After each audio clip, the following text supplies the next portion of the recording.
Bonjour à tous, bonjour Florian Philippot. Bonjour. Député européen, président des Patriotes, ancien numéro 2 du FN, celui qui a précipité ce parti dans l'abîme, nous a-t-on dit. Bon, apparemment tout n'est pas réglé depuis que vous êtes parti il y a 6 mois. Ils n'ont pas besoin de moi pour aller de plus en plus mal, manifestement. Ça doit vous réjouir? Oh non, pas du tout. Moi, pas devant les caméras en tout cas? Non, je pense aux électeurs, moi, ou aux militants qui se sont impliqués et qui voient le gâchis. Mais j'avais prévenu, enfin voilà. Je ne suis pas surpris. Alors c'est aujourd'hui que commence la très redoutée grève de la SNCF à 19h, un mouvement d'usure, 2 jours de grève sur 5 pendant 3 mois. Cette grève, vous la soutenez, vous? Oui, totalement. Je la soutiens parce que je pense que c'est une grève qui ne concerne pas simplement la SNCF ou les cheminots, mais qui concerne un modèle de société. Donc voilà. Vous conseillez aux Français de s'habituer à cette grève et aux difficultés qu'ils rencontrent. Je sais que c'est pénible, je connais bien les désagréments, et il va falloir s'arranger avec des collègues, avec des voisins, il va falloir trouver des solutions, bien sûr, mais en même temps, quel est l'enjeu? L'enjeu, c'est un enjeu de société. Est-ce qu'on veut l'argent roi ou le service public? La rentabilité à tout prix ou aller dans les campagnes, dans les villes moyennes, investir dans le service public de demain? C'est une vraie question. Est-ce qu'on veut... on va en parler.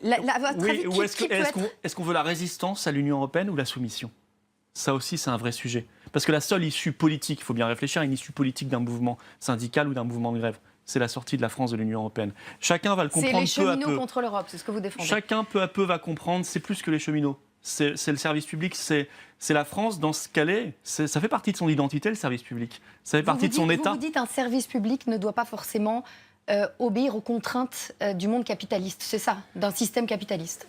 Je dis le service public, il est d'abord, comme son nom l'indique, au service du public. Ça n'est pas du tout la conception de l'Union européenne, qui en fait un service commercial comme les autres, avec ses règles. On va là où il y a de l'argent, on ne va plus là où il n'y a pas d'argent.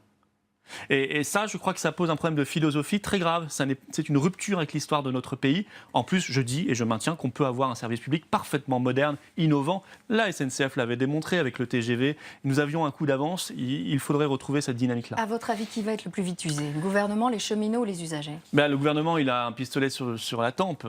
Alors, de bonne grâce. Celui de Martinez? Non, celui de la Commission de Bruxelles qui lui a dit « Vous allez très très vite maintenant transposer les directives européennes de libéralisation du rail ». Donc en fait, le gouvernement, il est un peu contraint et piégé par son européisme fanatique. De l'autre côté, ils se battent, ils se défendent. Et ils défendent, je crois, au-delà d'eux-mêmes, ils défendent le service public français et ils défendent une conception de l'aménagement du territoire. Moi, je suis du côté clairement des grévistes et nous allons monter... Et vous serez à leur côté demain? Oui, tout à fait. J'étais déjà avec eux l'autre jour et je dis à tous les patriotes et à tous ceux au-delà des patriotes qui se reconnaissent dans cette défense du service public d'être là. Mais concrètement, vous ferez quoi demain? Nous allons monter des comités de défense du service public.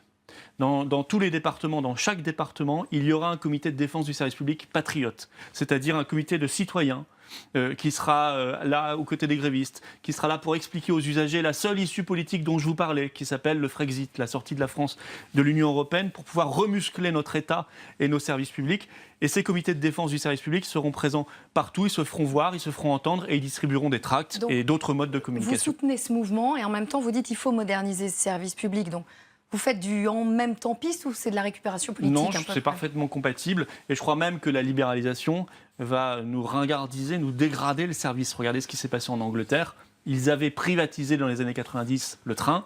Ils s'en mordent les doigts aujourd'hui. Plus d'accidents, augmentation des tarifs pour les usagers et moins de qualité. La SNCF doit investir comme tout le monde, mais elle doit le faire. Elle peut le faire si l'État lui en donne les moyens. Vous voyez, elle a 54,5 milliards d'euros de dette face à cette dette abyssale, qui est un fardeau pour nos comptes publics. Oui. Vous faites quoi? Et en même temps, elle a fait des bénéfices l'an dernier, l'année d'avant.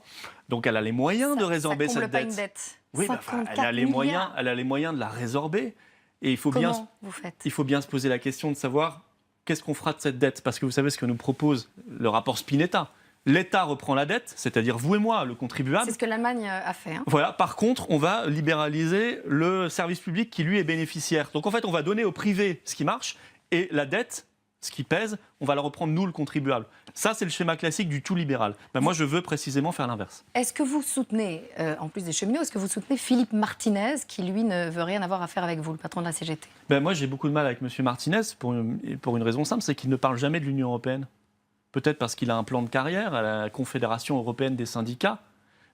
Mais comme la plupart des chefs syndicaux, il ne parle pas du coupable.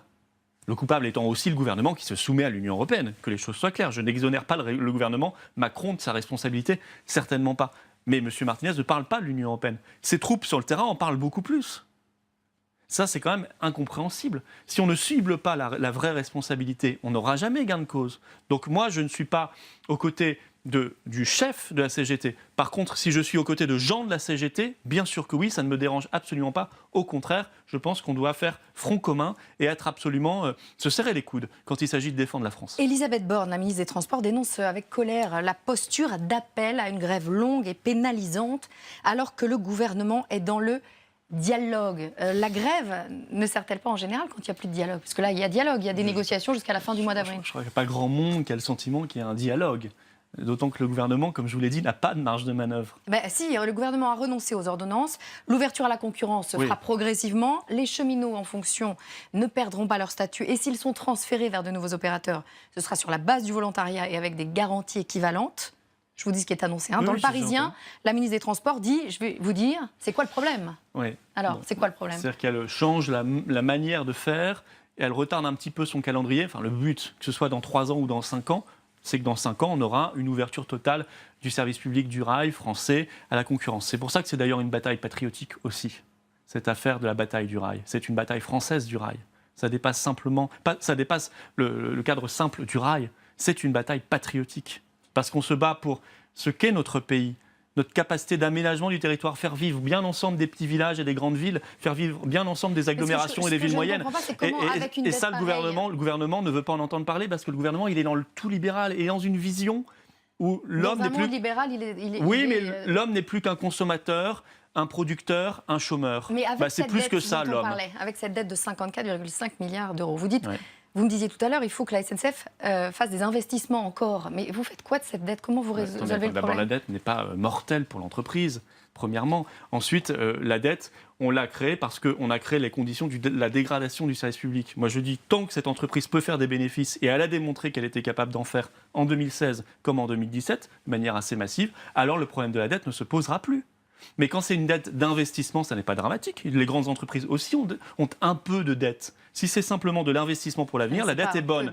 Si c'est de la dette de fonctionnement, ça devient problématique. Mais ça, il faut regarder comment fonctionne l'entreprise. Mais Emmanuel Macron n'est-il pas condamné à dire non aux cheminots s'il veut conserver son image de grand réformateur? Il est condamné à dire non s'il continue d'être le domestique de l'Union européenne. C'est tout. Qu'est-ce que vous voulez? Domestique de l'Union européenne? Mais bien sûr. Vous savez, M. Macron, je ne suis pas sûr qu'il sache précisément à un instant T ce que veut l'Union européenne. Par exemple, c'est un autre sujet, mais l'accord commercial... Vous savez, sur le bœuf brésilien, l'accord commercial entre l'Union européenne et le Mercosur. Le Mercosur. On fait venir du bœuf brésilien, des produits agricoles. Macron ne négocie pas du tout. C'est pour ça d'ailleurs qu'il le laisse passer. Il n'est même pas au courant en temps réel des négociations. C'est quand même extraordinaire.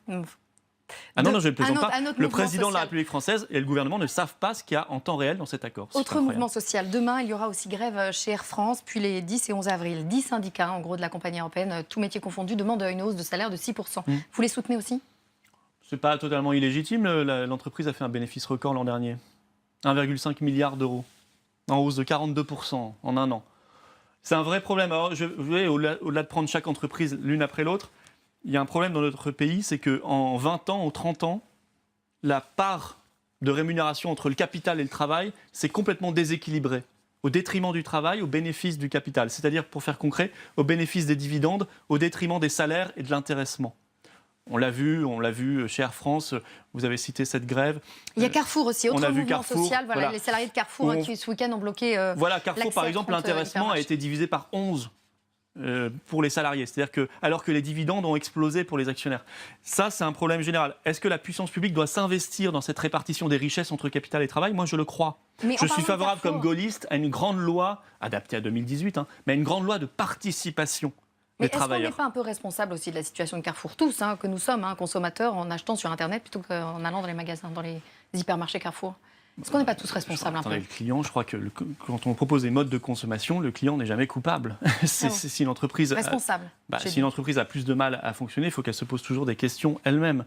Mais là, en l'occurrence, manifestement, ce n'est pas un problème de fonctionnement puisque les actionnaires sont rémunérés par dividende. C'est un problème de répartition de la richesse et je crois que la puissance publique n'est pas étrangère à cette problématique. Cette grande loi de participation nationale que j'appelle de mes vœux, qui n'est pas faite et qui serait interdite là aussi par l'Union européenne au passage, si on reste dans l'Union européenne, eh bien il faut que nous la fassions rapidement. Allons-nous vers une semaine noire, Carrefour, Air France, la SNCF, en grève On le voit ici.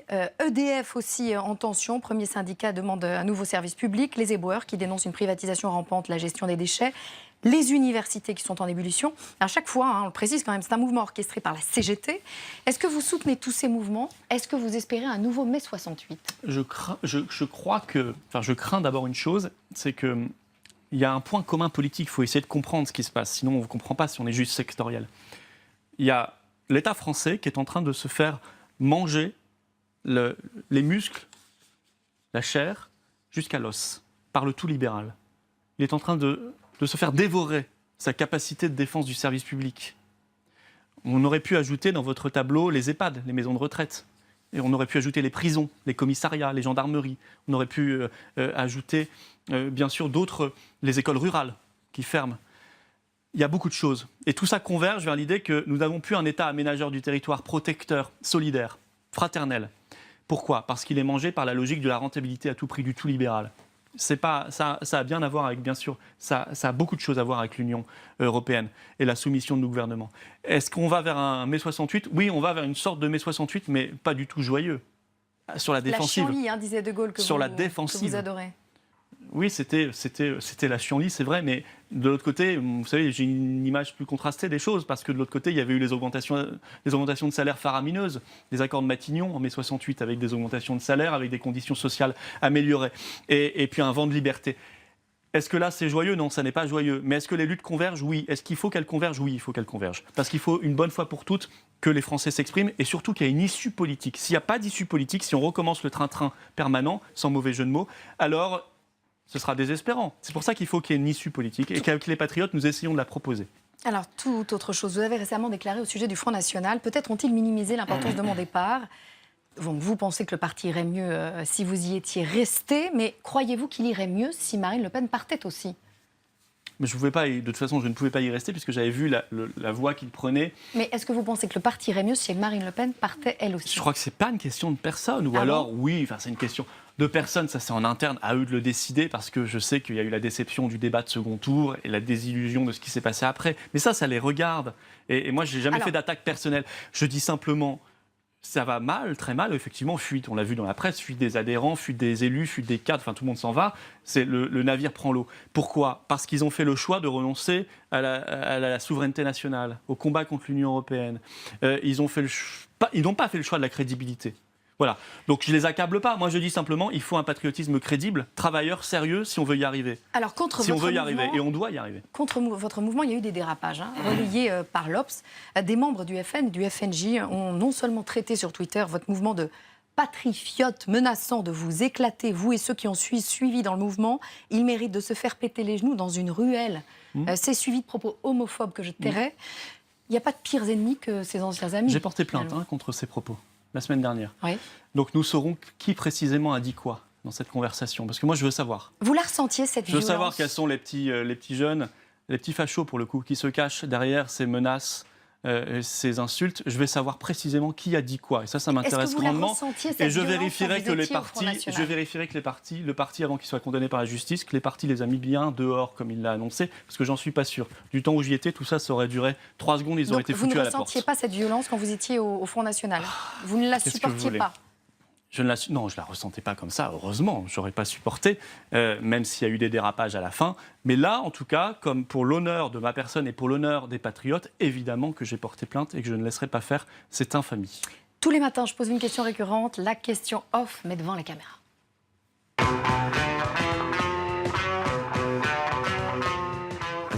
C'est off, entre nous. Aujourd'hui, vous tendez la main à Henri Guénaud, François Asselineau, Jean Lassalle, et côté intellectuel à Emmanuel Todd et Michel Onfray. Vous manquez tant d'amis que ça? Non, j'ai beaucoup d'amis. J'ai beaucoup d'amis, mais je me tourne vers des gens, on aura des divergences avec les 5. Ils ne sont pas dans le même champ, il y a des politiques, il y a des intellectuels, ils n'ont pas les mêmes traditions. On aura des points de désaccord avec chacun des 5. Mais je les crois authentiques. Voilà. C'est peut-être une vertu que... Moi, j'espère que ça se ressent. Je suis très sincère dans mon engagement. Sinon, je ne serais pas là, d'ailleurs. Je serais encore là-bas, en train de faire baisser la tête et d'avoir une attitude carriériste. Non, je suis très sincère dans mon engagement. Je suis pétri de conviction. Et je crois qu'ils le sont aussi, voilà. Donc, je me tourne vers eux. Je crois qu'ils sont fondamentalement patriotes, et au sens générique du terme. Et je dis, attention, soyons pas dans une alliance de boutique pour les européennes, soyons dans une alliance de cœur, une alliance de conviction pour la liberté et la prospérité et la beauté de notre pays. Et donc, je me tourne fraternellement vers ces gens-là. On verra bien ce qu'ils diront. Voilà, je recevrai Michel Onfray vendredi. Je vais Oui, voilà. Et c'est pas, attention, pour une alliance, c'est pas pour faire une liste ensemble. C'est au moins pour qu'on dialogue, ce qui est déjà pas mal. Merci beaucoup, Florent Philippot. Merci à vous. Suite de la matinale.